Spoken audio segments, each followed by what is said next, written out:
इतिहास आखिर है क्या? क्या सिर्फ बीती हुई बातें और तारीखें? नहीं, ये उससे कहीं ज्यादा है। ये एक ऐसी जीती जागती ताकत है जो आज भी हमारी दुनिया को, हमारी जिंदगी को एक शक्ल दे रही है।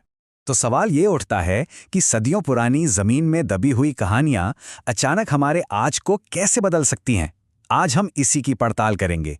देखेंगे कि कैसे जमीन के नीचे मिली चीजें, भुला दी गई लड़ाइयां और सदियों पुरानी परंपराएं आज भी हमारे लिए कितने गहरे मायने रखती हैं। जैसे उत्तर प्रदेश में मिले ये अवशेष, माना जाता है कि ये भगवान बुद्ध से जुड़े हैं। और जानते हैं, सबसे हैरान करने वाली बात क्या है? ये 127 सालों से एक तिजोरी में बंद थे।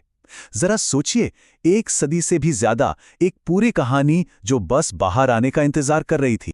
और बात सिर्फ महान हस्तियों या धर्म की नहीं है।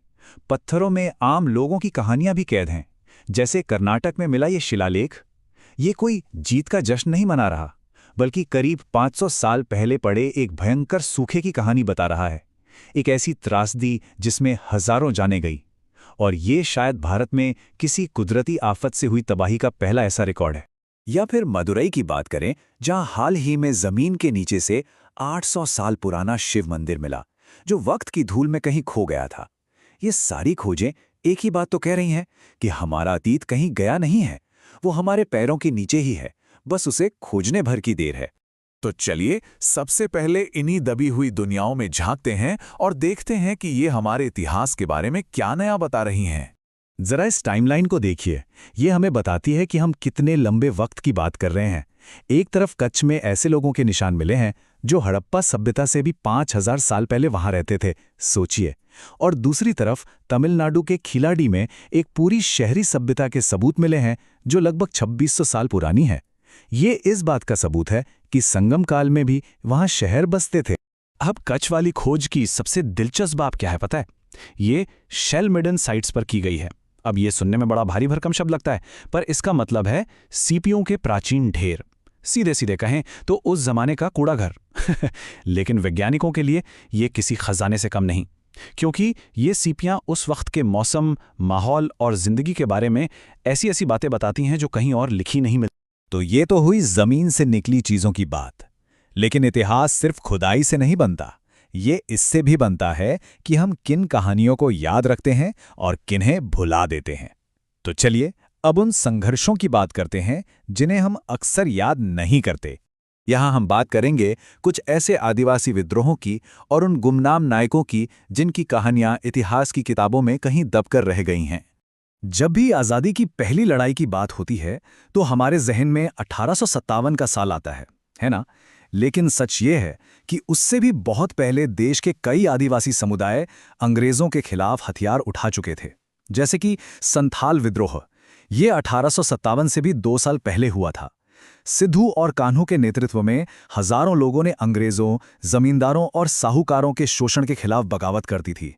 और ये कोई अकेली लड़ाई नहीं थी। मुंडा, पाइक, कोल, ये सब विद्रोह उसी प्रतिरोध की एक बड़ी कहानी का हिस्सा थे। और ये गुमनामी सिर्फ देश की लड़ाइयों तक ही सीमित नहीं है। जब दुनिया के बड़े युद्धों की बात होती है तो भी हम भारतीयों के योगदान को भूल जाते हैं। क्या कभी कोलाचला सीतारामैया का नाम सुना है? ये वो भारतीय वैज्ञानिक थे जिन्होंने दूसरे विश्व युद्ध में सोवियत टैंकों के लिए एक ऐसा खास ईंधन बनाया जो जमा देने वाली ठंड में भी काम करता था। कहते हैं कि उनके इसी आविष्कार ने कुर्स्क की लड़ाई का पासा पलट दिया। या फिर इदरीस हसन लतीफ़, एक जांबाज पायलट जो डी-डे हमले में शामिल थे और आज़ादी के बाद भारतीय वायुसेना के चीफ भी बने।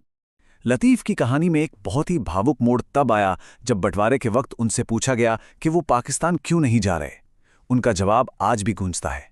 उन्होंने कहा, धर्म का राष्ट्रीयता से क्या लेना देना। कितना गहरा और ताकतवर बयान है ये उनके उसूलों और भारत के लिए उनके प्यार को दिखाता है। तो ये थी कुछ भूली बिसरी कहानियां।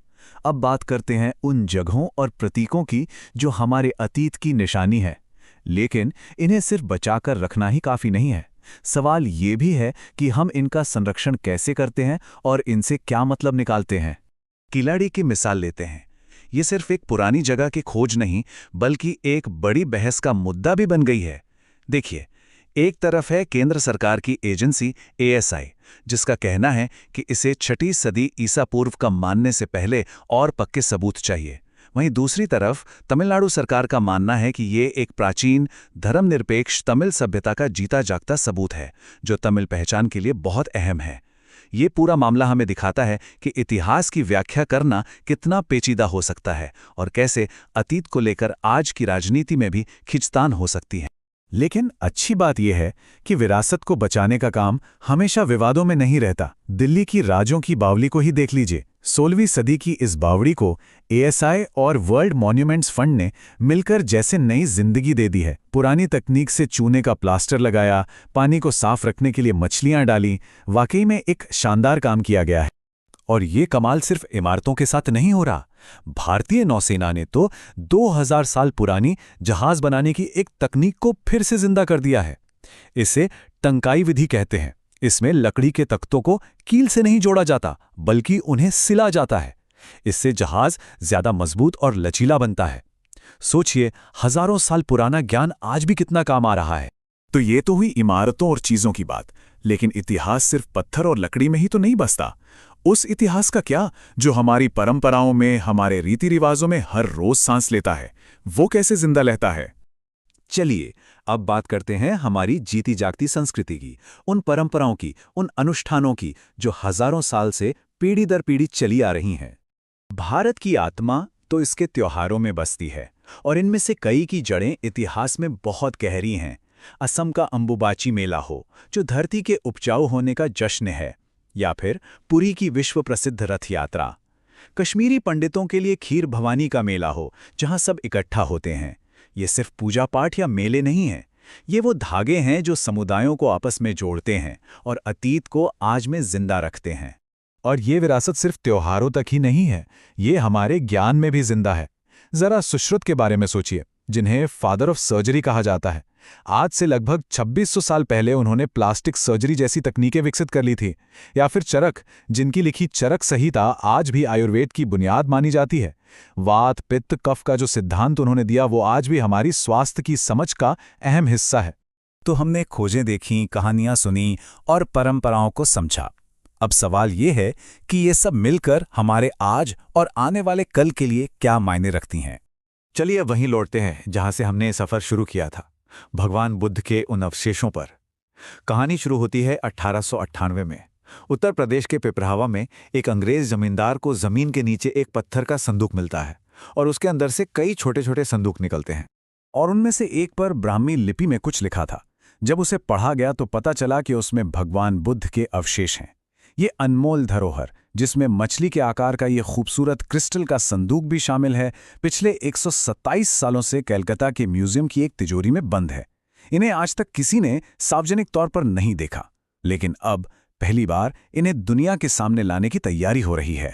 तो सबसे बड़ा सवाल अब यही है, 127 साल तक तिजोरी में बंद रहने के बाद जब ये पवित्र अवशेष आखिरकार बाहर आएंगे तो वो क्या राज खोलेंगे? वो हमें हमारे इतिहास के बारे में, हमारी आस्था के बारे में और शायद हमारे भविष्य के बारे में क्या नया बताएंगे?